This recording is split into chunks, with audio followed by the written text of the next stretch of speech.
Imagine yourself on a stage. Maybe you're giving a presentation, or you're in front of a class or general audience. Now you don't know what to talk about, or even if you've practiced your script, you're not able to say it because probably you're nervous or anxious. And that is what today we are going to discuss. We'll discuss about the definition of anxiety, our personal stories which audience can learn from our stories, and what solution we have used to get over it, get rid of the anxiety. So let's start with today, Urmila.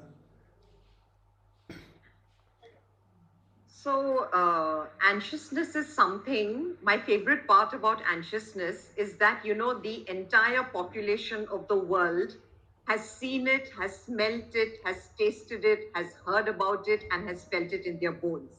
Because everyone has been anxious at some point or the other. So that is my favorite part about it. And I remember, watching an episode of Oprah Winfrey where she had spoken about Barack Obama giving a speech. And once he gave that speech, he turned around to her and he said, "Was that okay?" So that means there must have been, at least a 0.25 percentage of an insecurity in him that made him ask that question, because he could have just walked down from the podium and he could have gone away, but he actually turned around to her and he asked her if it was okay. So I just feel that, when I watched that post, I felt that if, Barack Obama, the ex-pres of the United States of America, the greatest country in the world, the most powerful country, can feel a bit of that, then, who are we mere mortals to be exceptions to that rule? And even that video that you shared yesterday, Manish, about the Michael Bay panic attack, I think it was actually a panic attack. It was not a health condition, as Amit had, Yeah. you had suggested, because of the manner in which he walked off. And I was just thinking after the video that the director of Pearl Harbor and so many other great movies, and he has a panic attack in spite of having a teleprompter.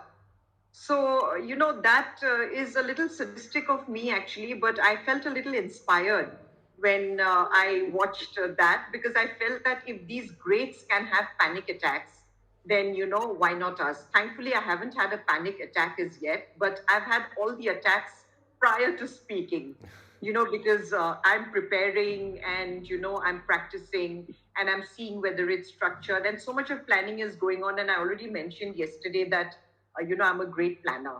And through that planning, I'm also a little stressed.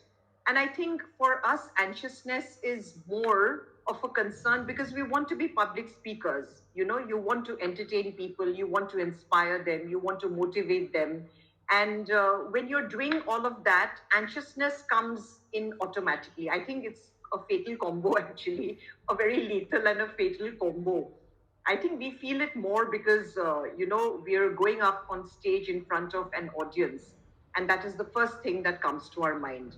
So I think all of us have been subject to it. But I think people like us who want to go and speak in front of the public, I think we face it much more than the, other common people. That is what I'd have to say about anxiousness. Your opinion, Manish, on anxiousness. Yeah, anxiousness is universal emotions. We all have to feel this emotion, and it's not inherently there is something wrong. It has been made for something good. Like when we see some dangers, automatically we become anxiety strike to us, and we take action, like flight and fight situation. That is why anxiousness is there. It's required little bit of, but only when it becomes a chronic. That when it becomes chronic, like when it starts interfering in your daily life, some amount of anxiety is really required. Even when we are going to public speaking, if you are not anxious, it's like some abnormal thing is there. Some person are maybe emotionless, something, some off kind of thing. Even the greatest of the greatest speaker has that some kind of anxiousness, like you really pointed out regarding the Barack Obama, and that was, I believe, it was in the show. Um, Even though he was really worried how did he perform in that show, and it happens in everyone. And I have gone through some YouTube video regarding anxiety, fact or anxiety solution to the anxiety. Just a minute. Call comes and then I don't know, something happened.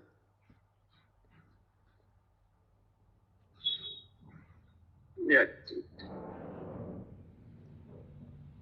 Yeah. So even when we go to the staged public, anxiety is required to be prepared beforehand, so that nothing untoward happens. Something it's come from our evolutionary memory, because we were in the prehistoric era. We were cavemen, and we always were worried and sorry, afraid of all the predators who were walking around in the jungle. So if we were not we were not feeling any kind of anxiousness, anxiety because of those situations, we would not have been here. Because of ancestors' anxiety and because of their anxiousness, fear, we are alive today, and we are now so many populations, billions and billions, because of their fear. So it's basically it's a required. It happens with everyone. Only thing is that how to overcome this anxiety. What is the cure? There is no cure. It's like there is no medicine as such, but you'll have to feel the fear. It's not fear whether it's real or not. We have to assess.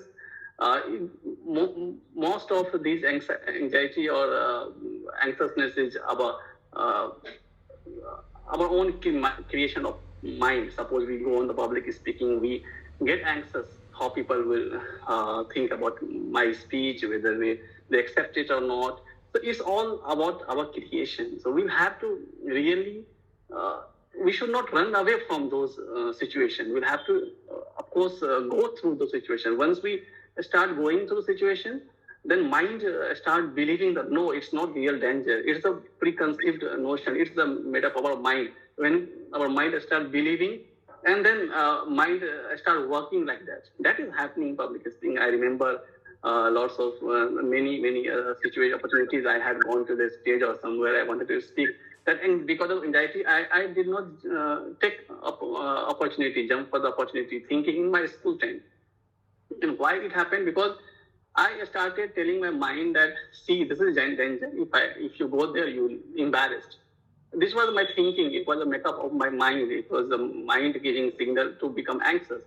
And I did not really found fact here that whether it's true or not. If suppose I go to the stage and speak, whether it's a real danger or not.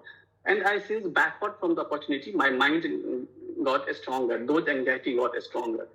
And then when again next opportunity comes, my mind releases more of those chemicals which prevented me to not to offer the opportunity. And then it got stronger. So only solution to the anxiety is that you have to really first fact finding, and that whether it's real or it's the your conceived or prior experience.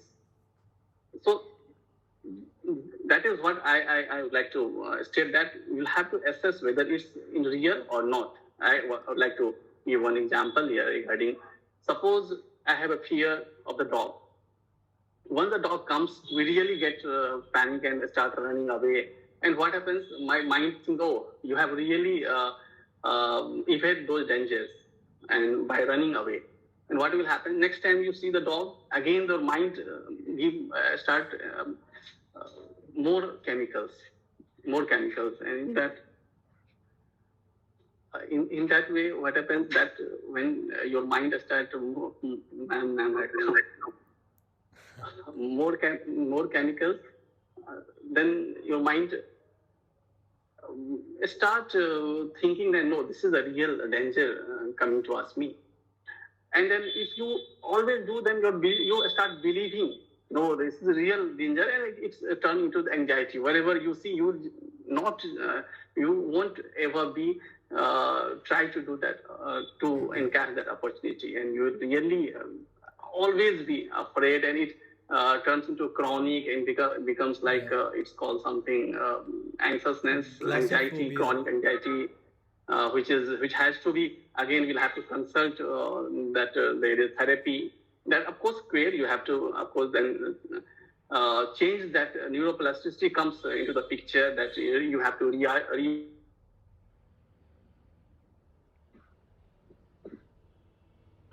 from your thinking on. You have to change your thinking. Though this is no real danger, and so I don't have to panic. And public speaking is also not a real danger, like our prehistoric ancestor had gone through it. So it's our own makeup. We'll have to try, keep on doing the things, and we'll of course feel relaxed, and that anxiety will go away. Yeah, even if we can make a medicine which can make away, I mean, the fear of public speaking, then we can make billions of dollars. Yeah, so when Urmila pointed out about Barack Obama and Michael Bay, I just got reminded of Facebook's founder, Mark Zuckerberg. When he first gave his interview in a newsroom, he was completely drenched in sweat and was not able to say a single word. I mean, and that kinds of remind me that we are in a good company when we are there shivering or sweating. I remember myself when I have to give a presentation in college.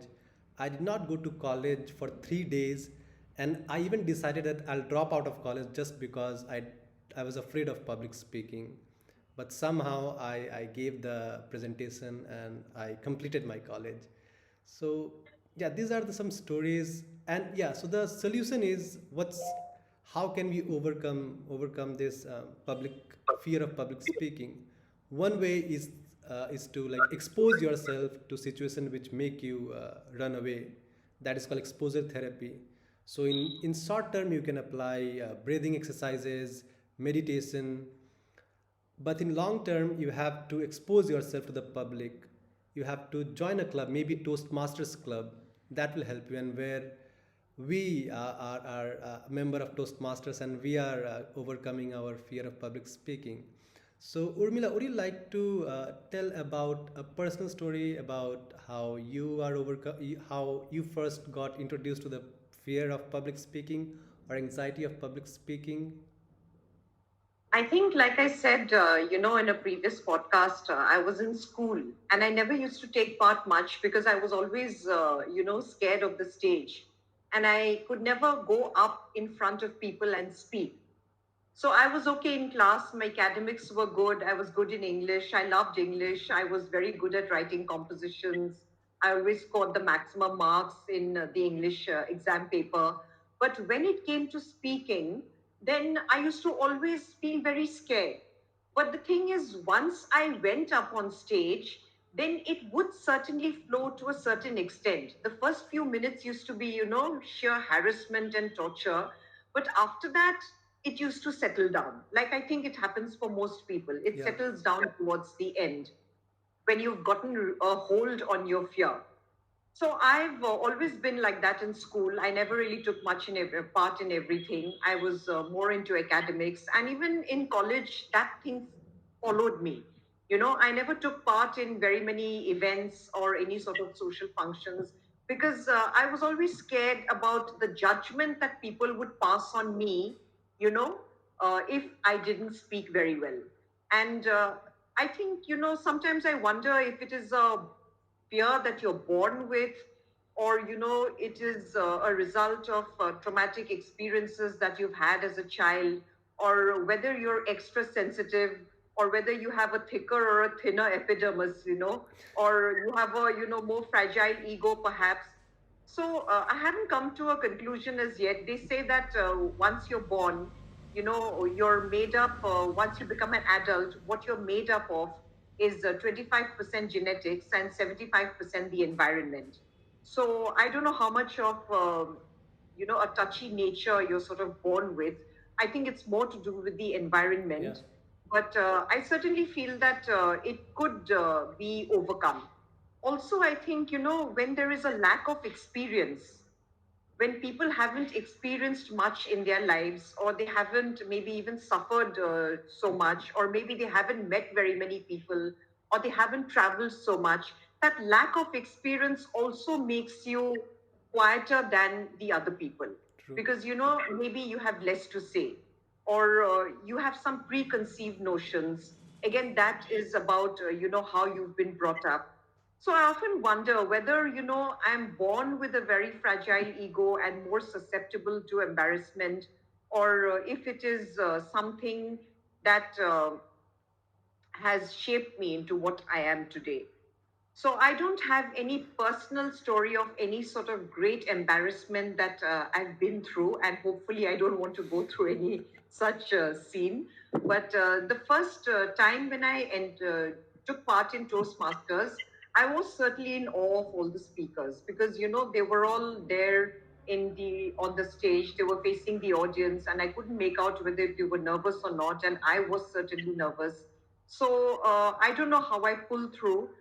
Maybe it showed, or maybe it didn't show. But I think when I first went to Toastmasters, and I had also taken up a role, I was quite nervous before speaking.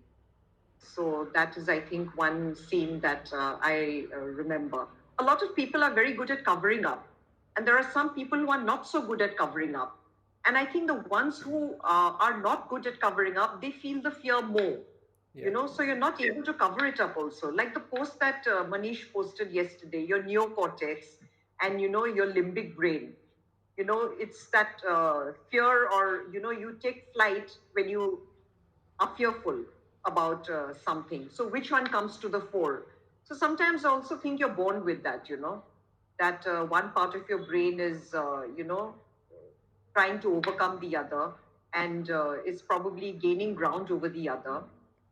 So I'm always wondering whether I've been born with it, or whether, it's been incidents in my past that has made me nervous. But it's certainly something that I want to challenge, and it's certainly something that I want to get over. And Manish, you said that, a little bit of nervousness is normal, but Yeah. I don't really, agree with that. I want to come to a point where, I just want to stand up and want to go out there and project myself. I don't want to feel any sort of nervousness or any sort of fear. I don't want to feel it at all. I want to be like so confident that I just go out there and place myself out there, and just take in the audience with me. I would So like that's to point out three things, Urmila. I mean, you said three very interesting things. One is showing up nervousness. There was this study by psychologists that we overestimate how we think people can perceive our nervousness or low self confidence. We appear way more confident than we think because we know what is going on the inside. We are the one who only knows. The outside people have no idea. And there was this second study which found that it is the people who have less education, they have this anxiety of public speaking more than these people who are educated. So less educated people have more fear of public speaking. And the third thing is, Urmila, that we actually grow. The situation remains the same. We grow bigger than the situation. So what will happen eventually if you keep going, if you keep exposing to the public? The nervousness will be there, but you will be familiar with the nervousness that, yeah, it will be there, no big deal. I've heard many celebrities and many public speakers saying that, yeah, we get nervousness, but it's very familiar.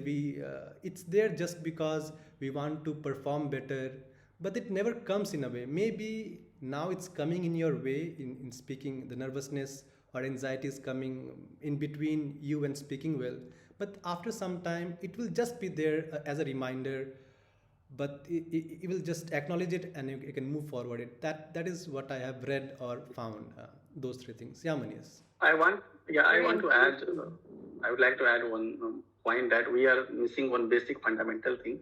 Whenever we would like to go out of comfort zone, anything, it's not public speaking, we really sometimes afraid because of course, we are going out of comfort, doing something which makes us uncomfortable means we are going out of comfort zone.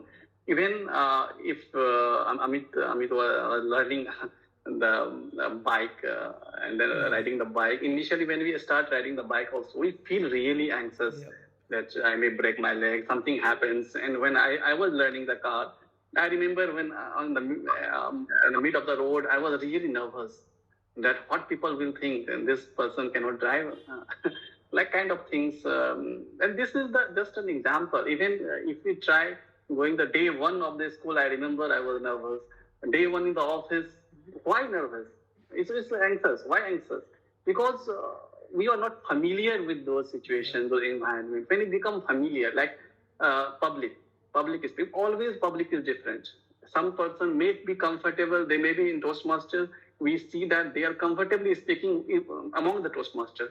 But if I guarantee that if tell them to go and speak in a big auditorium, they will really get nervous. That is because they are familiar with the people, with the surrounding, with the close environment. So it's that familiarity is the main thing. We have to keep going out of comfort zone, and that is what makes us all confident. When you meet the confident speaker, confident people, we feel that they are confidently speaking in any forum. When you go to them, ask them, they will tell you their greatest embarrassment story. They have gone through the greatest of the greatest embarrassment. Because of that, they have become the greatest speaker. And that it's not that I am theoretically saying. It's like I have questioned a lot of people, and I have also inquired. I am kind of person who really observe myself only, and then I come to the conclusion. Because we all are human, and I always tell Amit that we are more similar than we are different. We are born similar. We cannot make distinction between the two kids because they are born similar. They have everything, and only the skills which makes us different. Whether it's public speaking, whether it's riding a motorcycle, whether it's writing, whether it's speaking, whether it's whatever things, is all skills, and that what made us to live in this world. And we always want to stand out between people. People should acknowledge us. People should give importance to us. And these are the things which make us feel that people are giving us importance, like earning the money, like writing whatever things we feel that great people has done or people should do to make life convenient, or whatever way we feel that I would stand out in the crowd. We try to do that. But trying to do that, again, you'll have to go out of the comfort zone. You'll have to rise above the average. And rising above the average is really require courage. And courage comes, and then once and twice you start doing, you become familiar, and it's nothing, no big deal. You'll have to choose different things, different comfort, different things which makes you uncomfortable. Like I have seen people are really comfortable. I have read lots of books also on public speaking, and since the college days only, I was passionate for the public speaking. Though I did not take action because of those, I explained that since when you have anxiety, you don't want to take that risk. And when you start not taking that risk, that anxiety or those chemicals starts pouring more and more your brain, and you become comfortable. No, that this is not my forte. This is for public speakers are born, and they must have done in the schools. That is really not the fact. Fact is that we'll have to go out of our comfort zone on daily basis, doing little thing. It's not like that. If you start doing big thing, it's called. You have mentioned one exposure thing. It's called that exposure hierarchy. You'll have to expose yourself in hierarchical basis. You have to start from the tiny things, and then slowly and gradually you'll have to upscale that tiny things, and then you become great in that things. Whether it's writing also we have started with writing ABC. So like that, we'll have to start in public speaking from the ABC of public speaking. That is to hold the mic, to at least try to talk to the next people sitting next to you. Those are the social anxiety and social things. It really requires a step-by-step process. And really, nobody is here. We can tell will tell that no, I am born a speaker and I am born with something. That is not possible because we know that we were kid, we were all alike. If somebody has gained their height because of course, they have gone through more, they have encashed more opportunity than us. That is what I have to say. I mean, Urmila. So, yeah, as we are moving towards the end of the podcast, I want to say, I observed one very interesting thing. When we get confident in one aspect of life, say public speaking, it affects other aspect of life. For example, when I was in college, I joined Toastmaster for 1 or 2 months, and immediately I saw the effect. I was more confident. I was asking questions in class and taking part in seminar. I immediately got elected as head boy. I was vice president of a club. So I mean, you get one aspect of your life right, and it starts affecting other aspect of life.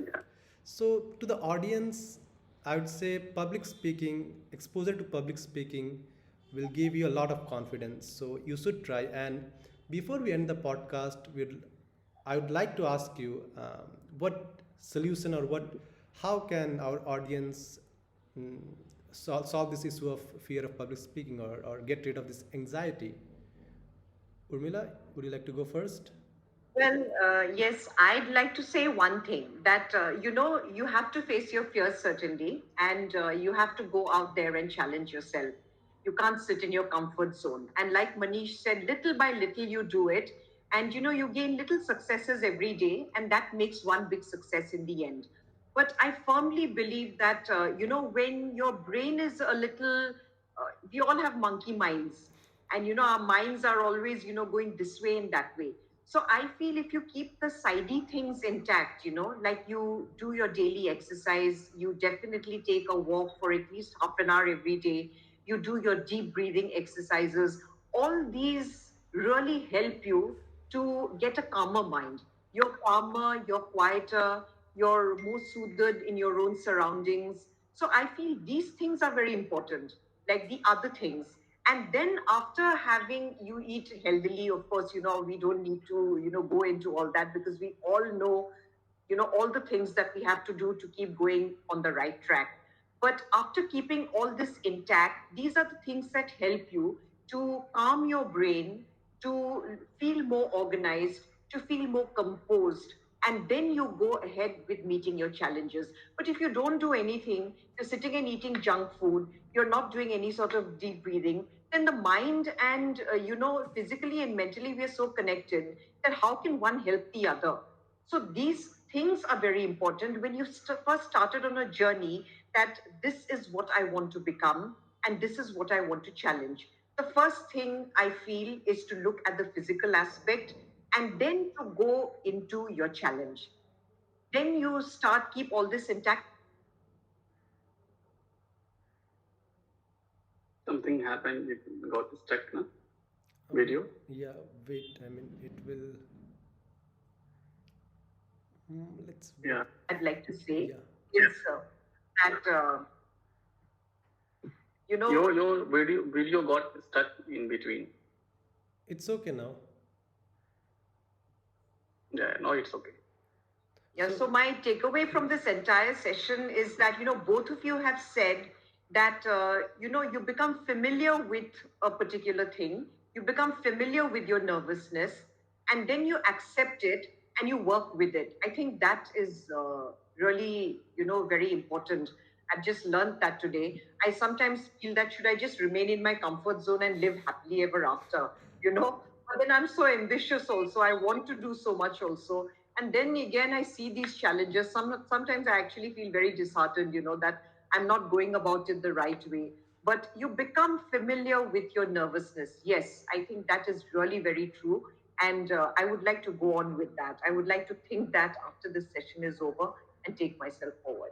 well, my key takeaway from Urmila's talk actually is that, and it also gave me a bit of confidence that I have been doing this exercise, meditation. So I think I am doing all right, and Yeah, I'll that's take on right. some Right. challenges. Right. So Manish, your takeaway for audience and Yeah, I mean, I will just reiterate you what you were saying, and that when you start working on particular area of your life, other area will also want to improve. It calls that snowball effect we have Yeah, yeah, discussed. yes, yes. So a snowball, you know, Urmila, a snowball. What happens when a snowball keep rolling? It takes other snow and then it becomes bigger and bigger and bigger. So called it's like a psychological principle that when one area is improved, other area is bound to improved in your life. And so if you focus on one area, definitely other area will taken care of. And so my key takeaway from all your experiences and Urmila's very clear thought, and she knows what she has to say, that you'll have to get out of comfort zone. That I not really believe it. Earlier, I was not like that, and that's why I was behind my opportunity. I did not encash lots of opportunity. You have to get out of comfort zone, not take big leaps at time. It takes, because we measure time in minutes, you know that in 24 hours a day, but universe does not measure in this manner.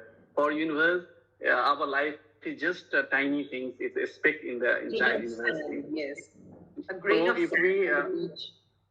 yeah, so if you start thinking that my life is something big and I will change the universe, and I think this is really not happening.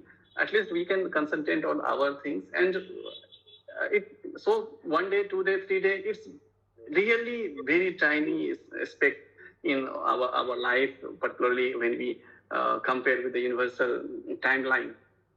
So it definitely want to take some time, maybe a year or so, to become confident in particular area. So we don't have to really start scaling the timeline. If we just leave those things and start acting, uh, taking actions, and it snowball effect, snowball will definitely going to work. Correct, correct. We always want to be more than what we are. True. Presently, Yeah. we are this, but we want to be a little more than what we are. Once we gain, hold of that step, then we want to be a little more than that. And definitely admiration and respect from society is something that we are all looking We for long for. True. all the Yeah. time. Such an interactive society, and we want to be acknowledged. So that is, and public speaking is it comes to the fore actually when we think about the admiration and adulation that we can get from people all around us. So I think that is another reason when you want a lot of that from people all around, that is also another reason why you get into public speaking, Yeah, because and you want that from the people. That's first hand, validation, because you're standing there, you're speaking, there is an audience, and they're all clapping for you. So that is first hand validation. So that is, I think, where we are all in it together. yeah, and as you mentioned, Manish, about progress, I often say, Manish, that aim for progress, not perfection. Let's aim for small progress every day, and that's how we'll grow bigger. And with that, we would like to end our podcast. Till then, see you next time. Bye Thank you. bye. Bye. Bye. Bye.